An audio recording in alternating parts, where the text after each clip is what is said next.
Hey guys, welcome back. In this module, we're going to be talking about setting up your autoresponder. An autoresponder it might be a foreign concept for people who haven't kind of been involved in the online marketplace before. It's a pretty cool concept, and it's really powerful. So we're going to talk about how to use it. An autoresponder. Let's see what it is. An autoresponder is basically just an automated email system. Now, why do you need an automated email system? You probably have 10 email addresses right now. You probably have a Gmail, a Hotmail, a Yahoo, and everything in between. And the reason is because you can't operate your e-business from your personal email addresses. Email servers in these big companies, these Yahoos and Gmails, are purposely set up not to maintain large mass mailings from personal accounts because that's where spam used to come from. So they don't do that anymore. Or they make it very, very hard for you to send email to a lot of person and not have it go directly to the spam box. Autoresponder companies have servers that are trusted and recognized by these Gmails, Hotmails, Yahoos, so that when your email arrives at someone's mailbox, it doesn't get instantly trashed. And there are also a lot of other cool features. Like it stores pre-typed emails that you want to send at a scheduled time, so that you can plan your marketing out. It sends out new emails directly to subscribers. So like this is, like it will send out a fresh one, just like you're just writing it, and it will hit all your subscribers. It also stores your subscriber information, right? Which is basically called building your list.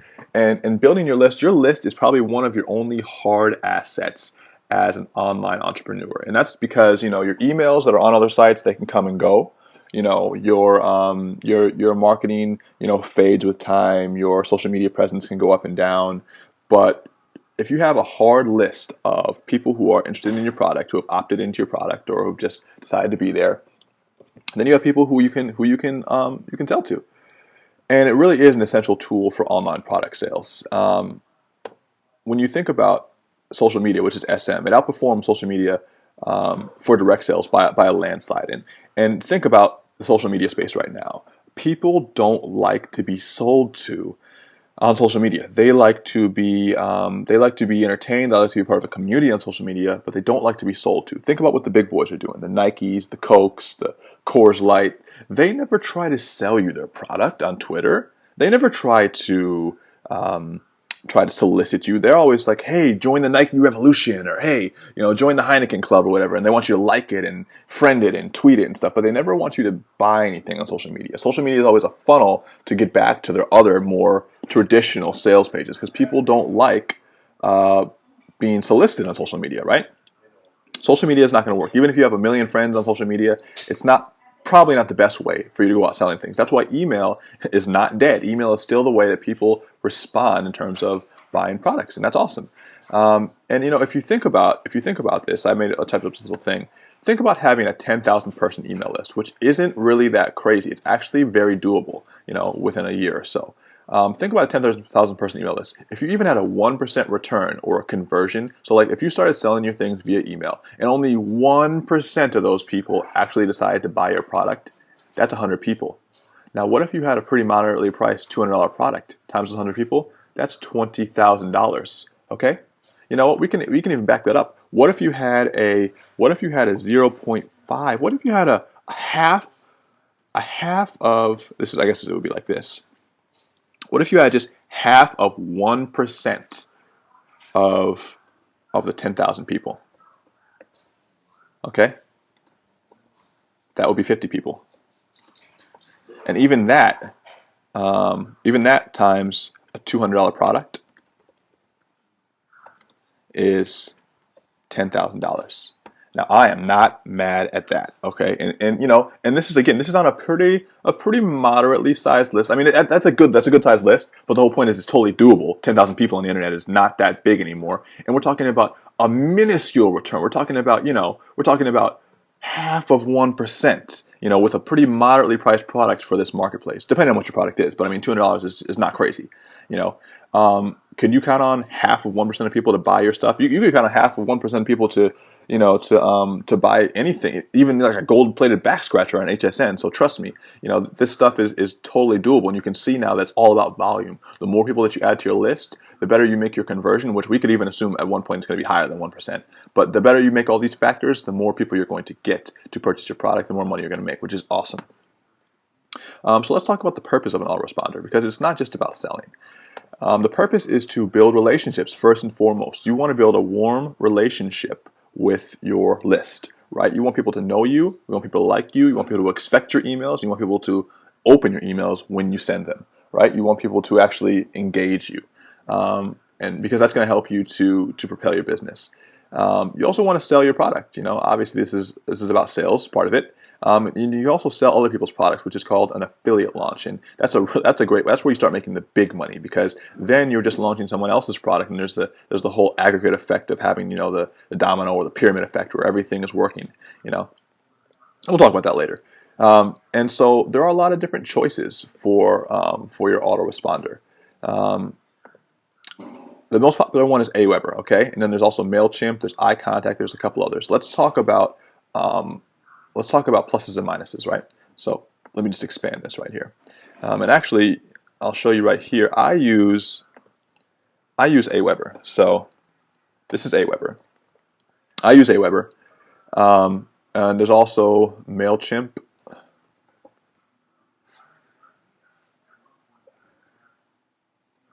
I guess I don't know which one was like the actual home page. That's Mailchimp. Um, it's a real cutesy little background, but it's not. We'll talk about it in a minute. Okay, so let's talk about benefits and drawbacks for both of them, right? So Aweber has a very, very easy, and I'll minimize these so they're not very confusing. Aweber has a very, very easy interface to use. It's super well designed. It's very, very easy to use. They also have very, very high deliverability, meaning that their emails 99% of the time get to where they're going. Some of these mass email servers still have problems getting put into the spam box, which is a big deal, because if you have a list of people, you want them getting your emails. The only reason why you're emailing them is so that they get it. If they don't get it, everything is worthless. They also have really nicely designed web forms. So web forms are let me give you an example.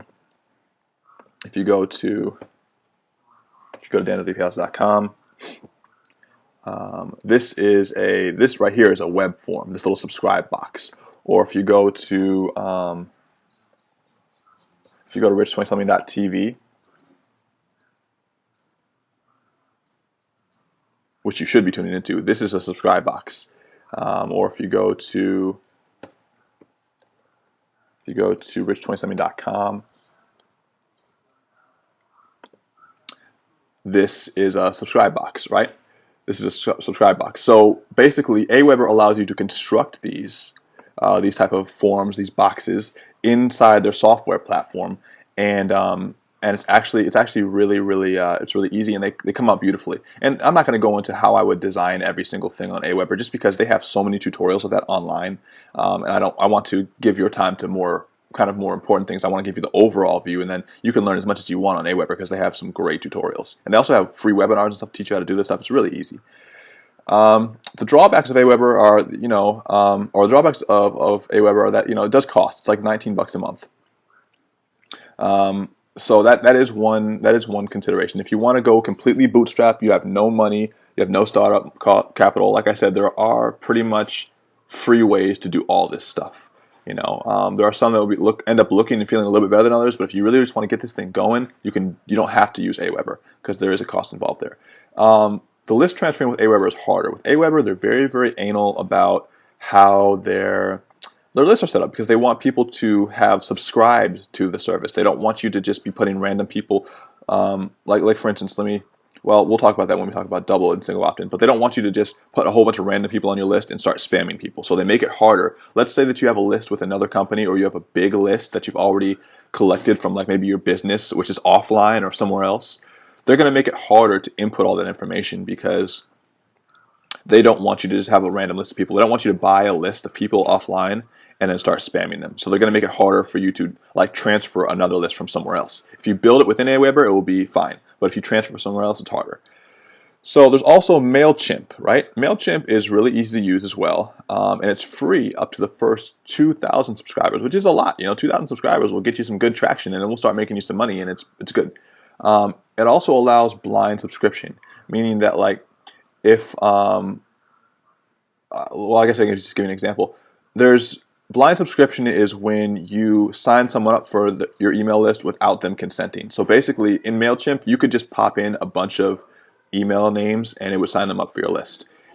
Maybe you got those names off Facebook. Like I had this ingenious scheme one time that I'm like, man, I figured out a way where I can put all my Facebook contacts email addresses in an Excel spreadsheet. There's a way where you can just export all those names. I'm like, oh my God, if I could just put the first 1,000 names from my Facebook spreadsheet or from my Facebook account into my email list, I'd have a great 1,000 people list of people that at least kind of know me to start off with. Aweber won't let me do that. MailChimp would. I didn't end up going with MailChimp though. One, because I realized that just putting those names into my my email list wasn't good because people didn't want that stuff. They didn't know what it was. They'd instantly mark it as spam. It would look bad. It wouldn't do well. But the bottom line is, if I did want to do something like that, MailChimp would let me. Aweber wouldn't, because MailChimp allows for blind subscription. The drawbacks of MailChimp, it's not as user friendly as Aweber. It's still nice. It still has some good features. But that, another drawback is that there's going to be lower deliverability with the blind subscription stuff. From the research I've done shows that MailChimp just doesn't deliver as well in terms of like when you send out a message on MailChimp, it doesn't always go to the spam box. I don't know what the statistic, or it doesn't always go to the inbox right away. I'm not sure what the statistics are on that. You'd have to look that up. But from what I understand, Aweber has the best rate of deliverability. There are other places like iContact and others. I'd still go with Aweber. It's really easy to use. It's the most reputable, and it's pretty inexpensive for what they're offering. So I really can't see any downside to going with them. And I've been using them for a while now, and they're working out great for me. So those are your different choices in terms of autoresponders. So let's talk about an old debate. It's called single versus double opt-in. And people want to know single versus double opt-in. So what is single versus double opt-in? So single opt-in, basically, is when someone signs up for your list. Like let's say I go to danieldepiazza.com and I put my name in there, name and email. And basically, as soon as I click submit, I would automatically be on that list, and I would start receiving emails from danieldepiazza.com or from me. I am me, but you know what I'm saying. I would automatically start receiving those emails. That's called single opt-in. You opt in one time, and you're automatically on the list. Double opt-in is where you have to basically, you'd enter your name in here, in your email, and then it would send you an email and say, confirm that you want to be on this list. Make sure, before we start sending you emails, do you really want to be here? So let's talk about the differences. So single opt-in, some of the benefits are that you get a quicker turnaround, meaning that people don't have to like take time to look for your confirmation email to start receiving messages from you, and you know that they're going to get on your list. Like you know that if anyone enters the email address in there, they're automatically on your list. No hassle. And it's less steps for user. They just do one enter. They enter their name once and their email once, and they're on it and they're ready to go. Some of the drawbacks are that it can be seen as spam. So like sometimes people will randomly sign others up for email addresses or for subscriptions to newsletters in certain web forms, and people will start getting spam, and they won't like that. Or people forget that they signed up, because they didn't actually confirm it. They just forget that they signed up, and then they think it's spam. And because of this, when more people think it's spam, or some people think it's spam, it could lead to more unsubscriptions, which is not good. You don't want more unsubscriptions, obviously. Double opt-in is, of course, when you get a confirmation email on basically a subscription. And the benefit of that is that you know that the people who sign up are interested, right? Because if they sign up, but if they not only sign up, but they also confirm, you're like, okay, they definitely want my product. Or they definitely want to hear from me, which is what you want. You want them to want that relationship with you. So some marketers, some entrepreneurs think that this leads to a higher quality prospect. Like if they confirm their email address, they really want to be there, and they're more likely to buy from you or respond to you. And they also think that there's less of a chance of a spam report if people know that they're confirming to you. Some of the drawbacks are people forget to confirm their emails, which leaves a ton of emails unsubscribed. Like you'll have a lot of people sign up and then not subscribe sometimes. The confirmation mail sometimes gets sent to the spam box, so they'll never even know that they have to confirm. They'll just be like, "Oh man, they never sent me an email." It is just one more step for the user to do. Like they're like, "I already signed up. Now I got to go back to my email, confirm it, then come back." And you will lose some people due to this type of stuff. So you'll lose some potential subscribers due to the more steps involved in the double opt-in. So my experience is this, and I guess I should put in, let's say um, my experience. My experience right now, I'm doing single opt-in, and here's the reason why. When I first started out my list, I'll close that up. When I first started out my list, I was doing double opt-in because everyone was like, most marketers in the space are going to be like, oh, double opt-in's better. It's just more secure. People respect it more, and it works better. And people, better, whatever. And so the big thing is double opt-in. A lot of people like double opt-in. And so it was kind of like going against the grain. Like almost no one does single opt-in. In fact, on Aweber, when you try to click to go from double to single opt-in, there's a big red flag that comes up. It's like, are you sure you want to do this? People might not like your email. And I was like, so I wanted to keep it double opt-in. I wanted to be, like reputable and stuff. And I am reputable. Obviously, I'm here. You're listening to me. But what I found was that people who were kind of new to the online space, or new to like the whole subscription thing, or they just weren't as tech savvy as others, they wouldn't confirm their email addresses. And so I'd have a bunch of like potential subscribers floating out there that wouldn't get my emails because they hadn't confirmed, or I had people who like wanted my emails, but they just didn't go back and check their email to confirm, or there were things that happened where the confirmation got sent to the spam box and none of it worked. And I was having a bunch of issues, and I lost out on like 20 or 30 subscribers in the first couple of days, and it pissed me off. And when you're first starting out your list, that's a big deal. Like you need as many subscribers as you can get.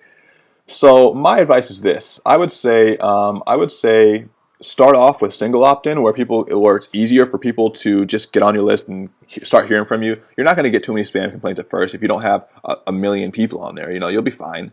Start off with single opt-in so that people can just have an easier time getting onto your list. Because the thing is, you can't resend your confirmation email. If someone didn't see it the first time, you can't resend it. I mean, you have to personally email them and be like, "Can you check your email box for my confirmation email and confirm so I can send you more emails?" Like, no, it doesn't. It's not cool. So I would say start off with single opt-in. Build up your subscriber list to a point where you think that it's substantial enough, and then if you want to, switch to double opt-in. If you're finding that people are like signing up randomly, or you're getting a lot of complaints or whatever, it's a click of a button to switch to double opt-in, and it's easy. But I would say in the beginning, start with single opt-in. So let's talk about the different types of emails you can send people, right? So you have follow-up and broadcast emails. So what's a follow-up email? A follow-up email is written in advance. So basically, this is like the crux of the autoresponder. That's why they call it the autoresponder. Follow-up emails are written in advance. So you space them out according to when you want someone to receive that email. So, for instance, if you want someone to start receiving your emails, first as soon as they sign up, and then a day after that, and a day after that, you can space them out according to how much time you want in between each email, and it makes it very, very easy for people. You want to make sure that follow-up emails can go on forever. Basically, if you pre-wrote 52 emails and you spaced them out one a week for all 52 weeks of the year, you want to make sure that they're not time referential. So like right now when I'm doing this, it's actually closer to Christmas time. So I wouldn't want to be talking about Christmas time in my emails, because if it gets sent on a day that's not around Christmas, or it's just not in sync with time, it wouldn't make sense. So you want to make sure that it's not time referential. You also want to use the follow-up emails to keep your relationship warm by giving them consistently interesting content, right? You can set up, and this is what's going to, I guess I can just go to here. This is the part, right? This is the part that when you get right, it's way less work for you, because you'll start off by contacting people pretty frequently, and then you kind of space it out. But if you have this email system set up where it's emailing people for you, and it's saying good things, it's sending out great content, and it's spaced out well, then you can kind of put that on autopilot. And people will always be hearing from you, so they'll always feel like you're in their lives. But in reality, you've made those emails one time, and now it's on a perpetual cycle, sending them out. So follow-up emails can also be used for perpetual launch, and this might even be too soon to be talking about exactly how to launch things, but I guess that's something we can talk about later. And I'll give you a little, let me give you a little preview of what Aweber looks like, because I think this will give you a good, don't steal my password now.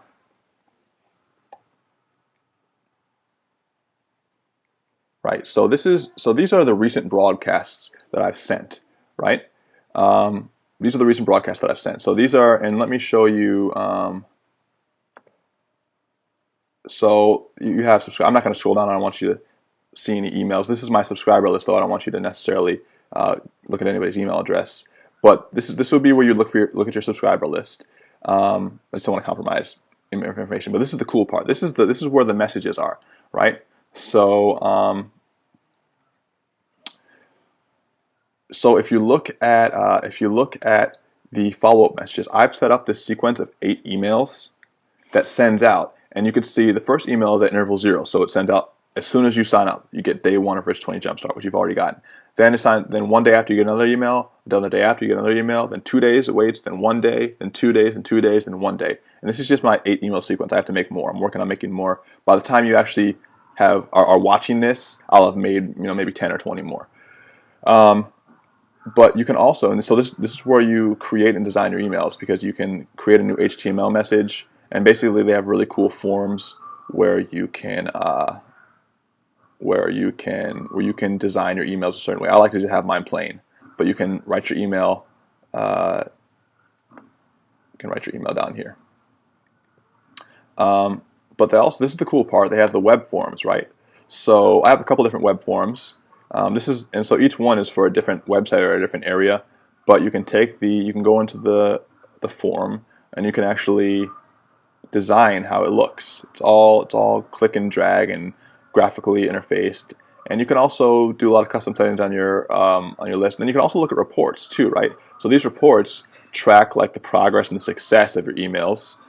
Shows over time, like how many people are watching you and all these different stats. How many different people you're adding a week and how many different clicks you're getting in your emails. And there's way more stats than even anyone can, with a reasonable mind and a decent amount of time, can conceptualize. But either way, it's all here. So this is how you will organize. This is your station. Where you'd organize all your emails, pre-write them and send them out, right? So that's just a little preview of what it looks like. So let's talk about broadcast emails. So follow-up emails are emails that you write in advance. Broadcast emails are just like writing a regular email. So you can pull up Aweber and just start writing an email and send it right then. You don't have to wait. You don't have to space it out. You can just send it right then. It's just like writing a regular email. And you can segment who gets what. So like, let's say for instance, you're launching a product and you don't want people who have already bought your product to get this email about buying your product because they've already done that. You can segment the list, meaning that you can decide who gets what. Also, broadcast emails, if they are on the holidays, can be a little bit more timely. Follow-up emails are going to be there year-round until you take them down, so you don't want to have too many references to like events, holidays, cultural stuff. But broadcast emails, which go out instantaneously, just like a regular email would, can be more timely. So I actually did send out a holiday email for Rich 20-something this year, and it's a broadcast email, meaning it's going to be sent once and not again. And broadcast emails can be used to create timed launches. We should talk about launches later in the actual launch module, but there's a difference between perpetual and a timed launch. I think the key is to use a combination of both. So I use follow-up emails to kind of as the core of my email correspondence with people, and I also use broadcast emails to throw in things I need people to know, talk to people on the whole, like holistically, but about kind of timely stuff. And so I use a combination of both, and I think that's the way that you need to go. You can't just be all autoresponder. You need to send out some real emails sometimes, but it would be nice to have a lot of follow-up emails written so that people can hear from you without you always having to put in the work of writing a new broadcast email. So there's a lot of benefits.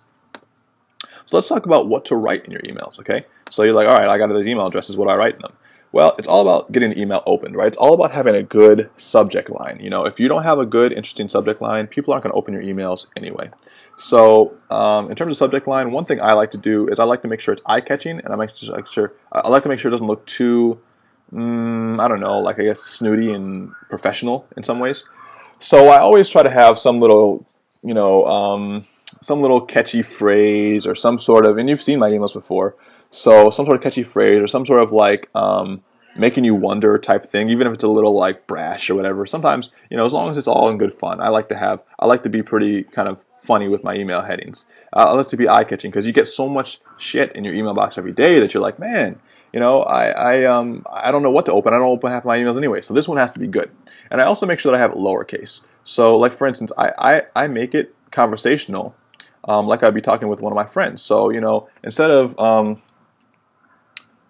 Hello, welcome to Rich 20 something. I can't spell, but as the email header, that's not something that's something that a company would write. If I were your friend, I'd be like, hey, what's up? You know, uh, welcome, or whatever, something like that.